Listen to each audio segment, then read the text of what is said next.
So today, I'm gonna try to take us through, like I was telling you yesterday, you can take the main road or you can take the back road. So today I'm gonna try to take us on some of the back roads to work. Just my mirrors a little bit. All right, there we go. Make sure this is propped up properly. All right, now I rarely take side streets to work, so hopefully I don't get too lost. I don't have to be to work till 8, and I usually leave at like 7, which is what time it is now. So I have plenty of grace time if I do get a little bit lost. But we'll get to see like a different little part of the city that we did yesterday.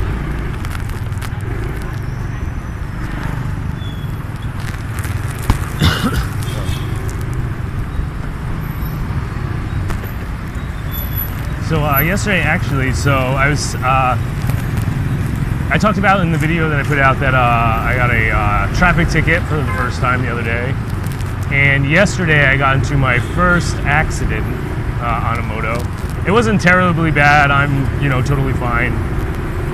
But basically what happened was I was at a traffic light, and I was in like the left side, like the left lane, which generally, so basically how usually, I mean, there's all different kinds of traffic patterns, but generally when you're driving down the road, you'll see like cars mainly stay to the left side and motos more so to the right, unless you're like passing and stuff.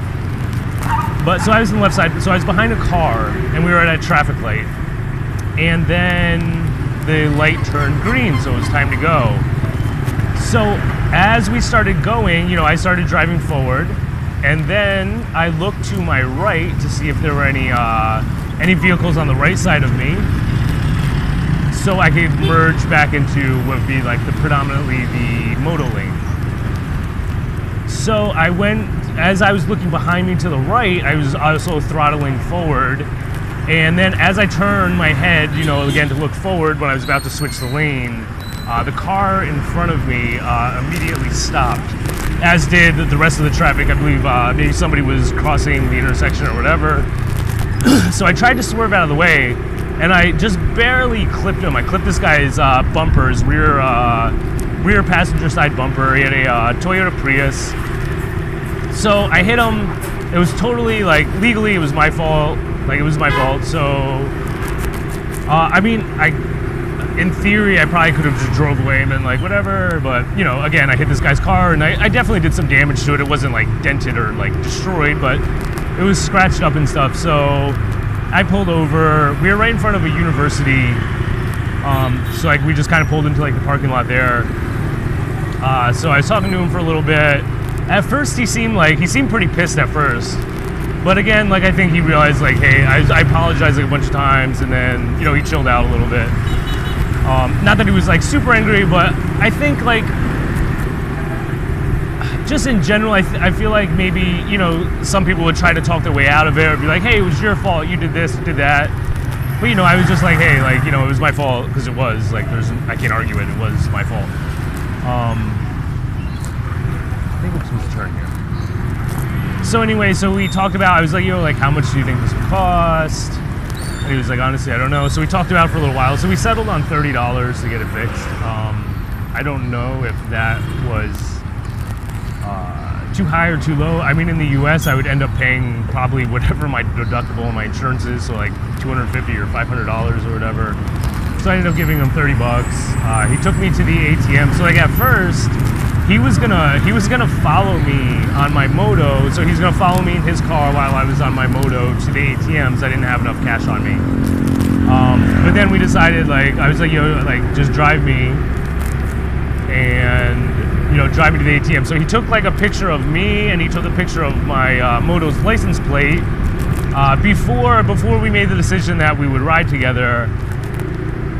He was looking out for his best interest, because in theory, like, if he's following me on my moto, like, it'd be super easy for me to just be like, all right, peace, like, I'm out. Like, there'd be nothing you could really do about it. So, that was smart of him. He took a picture of me and took a picture of my license plate. So if I tried to screw him, he'd go to the police or whatever and, have some evidence.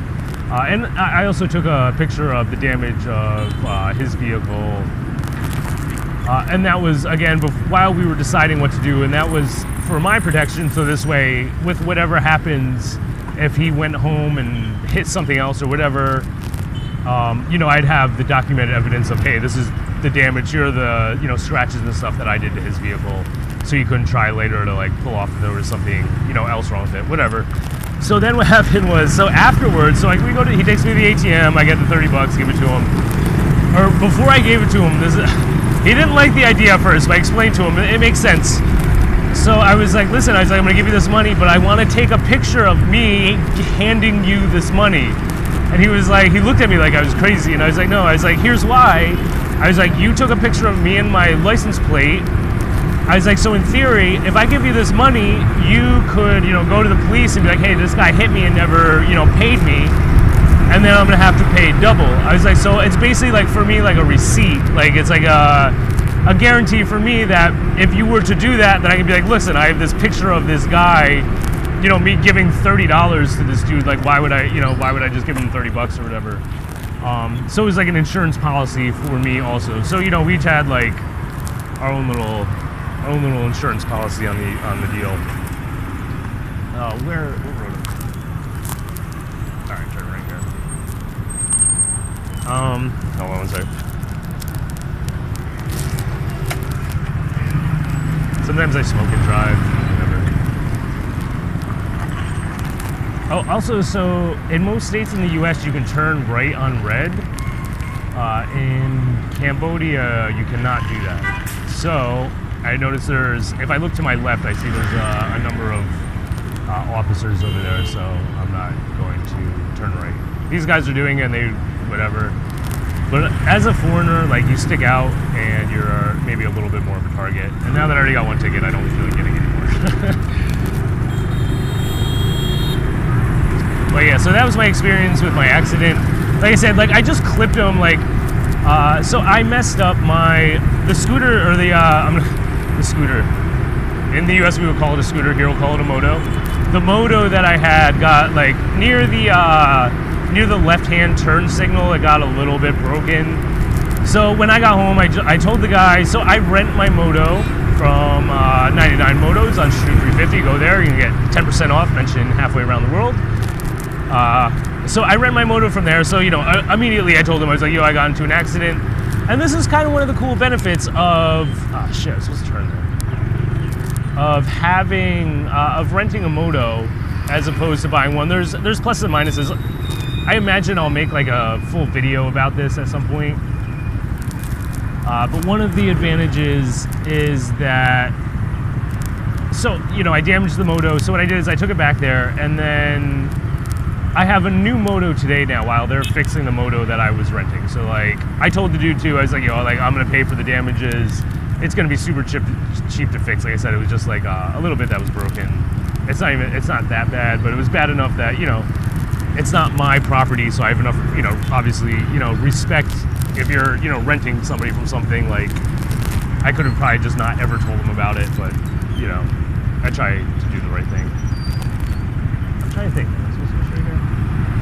But anyway, so now I have a new moto today. It's probably gonna get fixed, so by tomorrow I should have, you know, quote unquote, my moto back, the one that I'm renting. So again, that's one of the benefits about renting, or like even if it wasn't my fault, even if I didn't get into an accident. Let's say I was riding down the road and the band on my moto broke, or I got a flat tire, whatever, blah blah blah. Like, they're gonna fix that, and if it's not your fault, then they're gonna pay for it too. So you don't have any overhead, as opposed to like getting oil changes, getting your brakes done, getting, you know, new tires, fixing anything that goes wrong. You know, it's very stress-free. And then if something does go wrong, if you own your own moto and then something goes wrong with it, even if you want to fix it, it might take a day for it to fix, depending on how serious it is, or a couple days, or only a few hours if it's not something serious. But if you're renting it, then, you know, you just bring it to the shop. They give you another moto to use while yours is getting fixed. So it has pluses and minuses.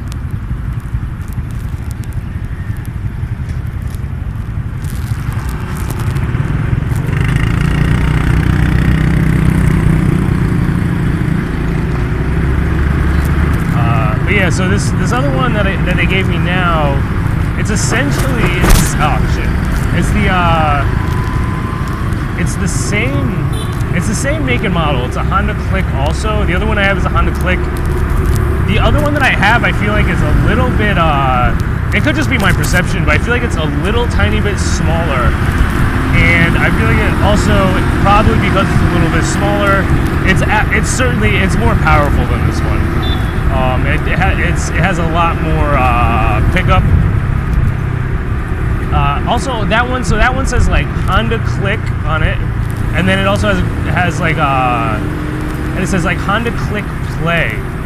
So my best like presumption of what that means is, this is just a guess, but it just like a smaller version of the same one, like Play, like a smaller variety, but it's the same engine, which makes sense as to why it'd be more powerful. It's slightly lighter, slightly smaller, and then has the same power output as this one. But I mean, this one is also good.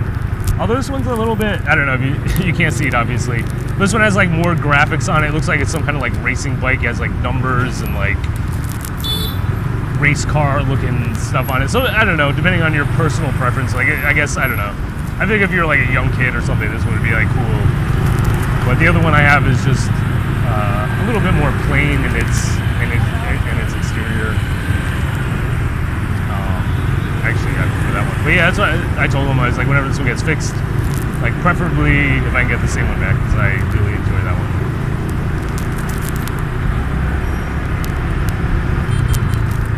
But I've been rambling on to you guys about accidents and motos. I don't know if you're able to see the differences in the road variation of the paths that I'm taking. I'm trying not to get in here, but these guys take too long.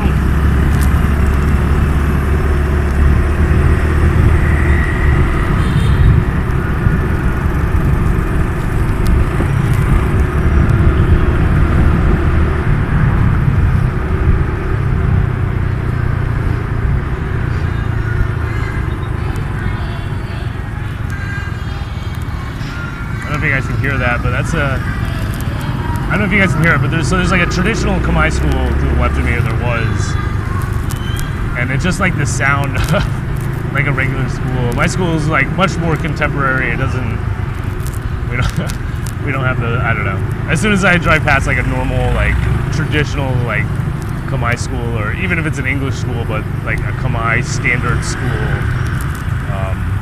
you can just, it's just, they just have an atmosphere about them.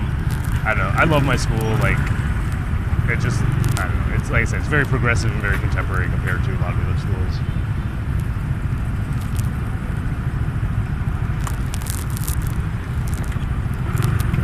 But slowly, we're getting there. Like I said, I generally prefer the main roads over this one.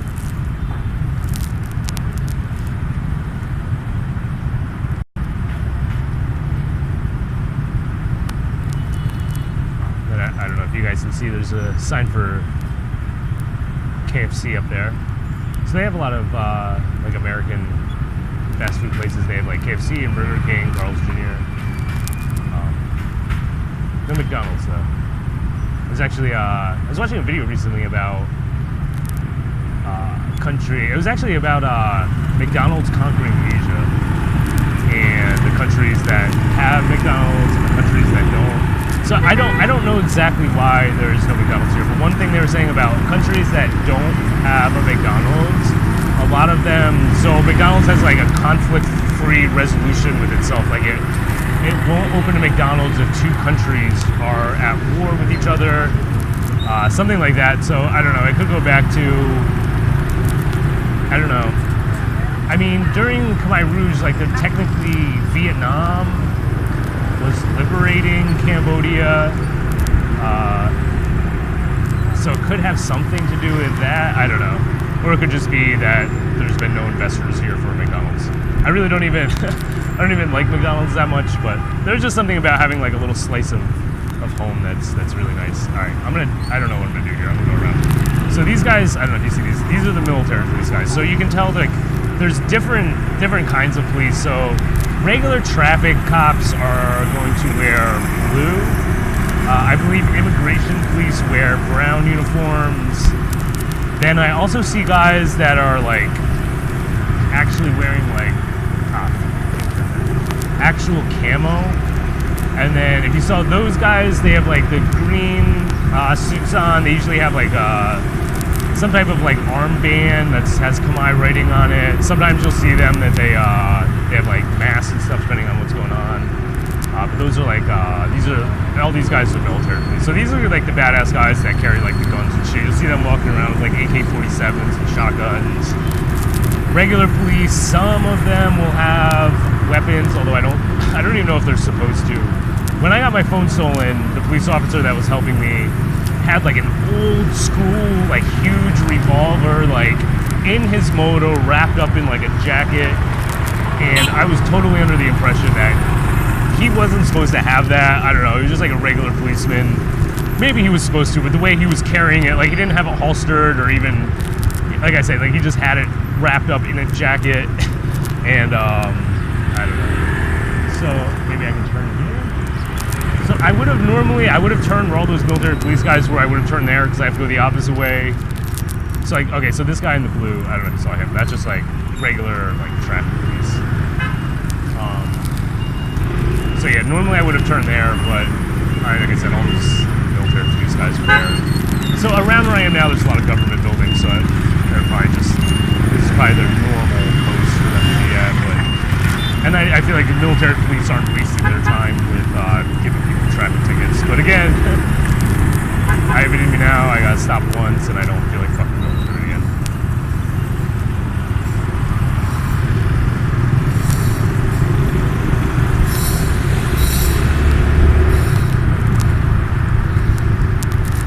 But this is actually this is taking me longer to get to work today. Yeah, yesterday. I mean, again, I wasted some time by going all the way around because I didn't want to cut through the lane illegally.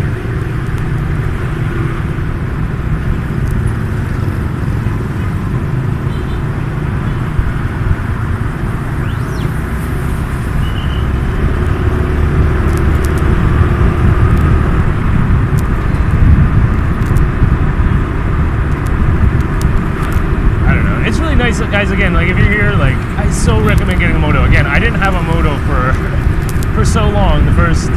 Basically the first year I was here, I didn't have a moto. And even though most of the time I had my pedal bike, but again, like once you get a moto, man, like you can just it just opens so many areas of opportunity for you and just things to do. Like even on my break sometimes at work now, like literally I'll just like go drive around on my moto on my break. And then like, you know, you can see more of the city, you can learn where more things are, and you get a better feel. So like for different areas. So a lot of the times when I'm, you know, riding my bike, basically I just go to work or back or stay, you know, relatively close to my house because I don't feel like going 10, 12, 15 kilometers out of my way for no reason. But now like I already have seen like so many other areas that I wouldn't have if it wasn't, you know, for having the moto. It's just so much easier and so much faster to get around. And there's a lot of, I don't know. It's cool to see a lot of stuff. Alright. So now we're getting close.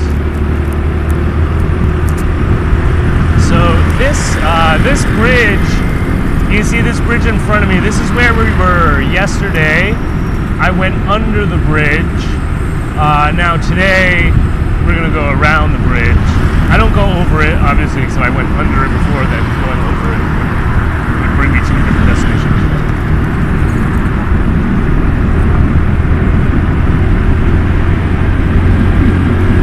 Also, I'm noticing that the speedometer on this moto does not work. It's topping me out at 10 kilometers an hour, which is not at all accurate.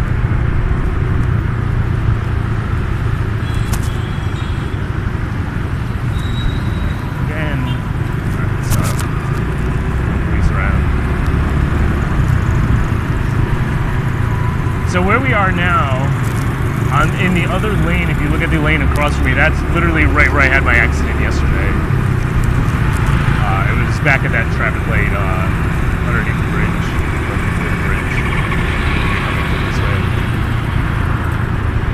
I hope my camera's still rolling. There's always going to be that fear because I can't tell if it's if it's functioning or not. But it's not that I'm just sitting here talking to myself for 15-20 minutes. Oh man, I'm gonna go for it. Light's red, but I'm doing it. No way I'm seeing that light for another 90 seconds.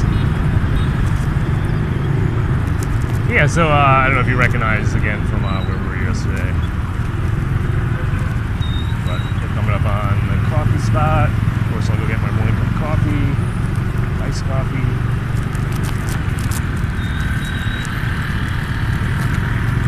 So they have a few different variations. I always get what's called Cafe Mir, which is coffee with milk. They kind of use milk, but they use like the sweet milk, which actually makes it even way better. So it's just basically coffee with sweet milk. You can get also coffee with just sugar, but the coffee with the sweet milk is fucking fire. So definitely order that. If you like your coffee a little bit sweet, get the coffee with the sweet milk because it's killer. And I mean, all different places, like I said yesterday, like just in general, like the street coffee is so good. Some places a little bit better than others. The girl that I go to here, she does a really good job. There's a lady across the street from my house who does like a fantastic job. Her coffee is super good. This girl is good also, but just in general, it's good. All right, guys, halfway broadcasting around the world. Phenomenal plan, Cambodia. Namaste. Peace.